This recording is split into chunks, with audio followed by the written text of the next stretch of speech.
All right, let's go straight over to our White House correspondent, Kimberly Halkett, who's standing by for us in Washington. So, Kimberly, what else is the president saying here?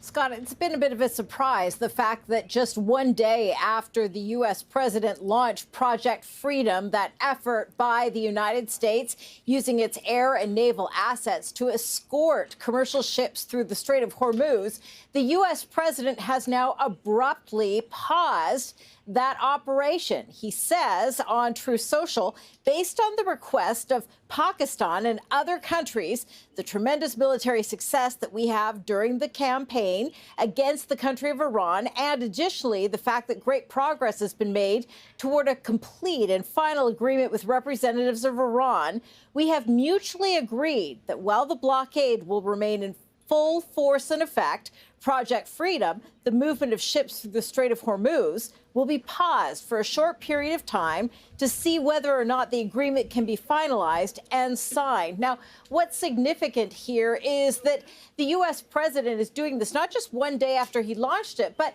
only about 3 hours after the Secretary of State, Marco Rubio, was here at the White House speaking in the briefing room, talking about this operation and how it would be ongoing. We know there are 87 different countries represented by the vessels that are stranded there and about 23,000 sailors. But what's really key in all of this, Scott, is the fact that the U.S. is maintaining its blockade even as it's pausing this escorting of ships through the strait. It signals that the United States wants to keep that military pressure in place in order to try and get a deal to end the conflict. Okay, so Kimberly, what do we actually know about the state of negotiations? I mean, who is talking to who, and do we have any sense of where progress might actually be being made? Well, what we know is there has been an ongoing dialogue with the Middle East envoys, Jared Kushner, as well as Steve Witkoff, that they have been active. That is something that was affirmed by the Secretary of State, Marco Rubio, in the last few hours. So we know that that has been part of what has been going on. We also know, and as the president has just said in his post, Pakistan continues to be the intermediary, working and keeping a running dialogue back and forth between the United States and Iran.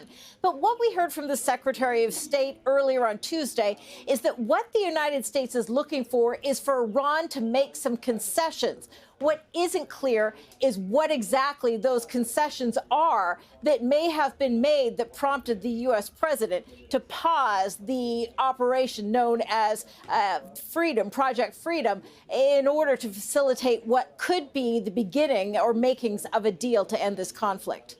All right, that's Al Jazeera's White House correspondent Kimberly Halkett reporting for us from Washington. Kimberly, thank you.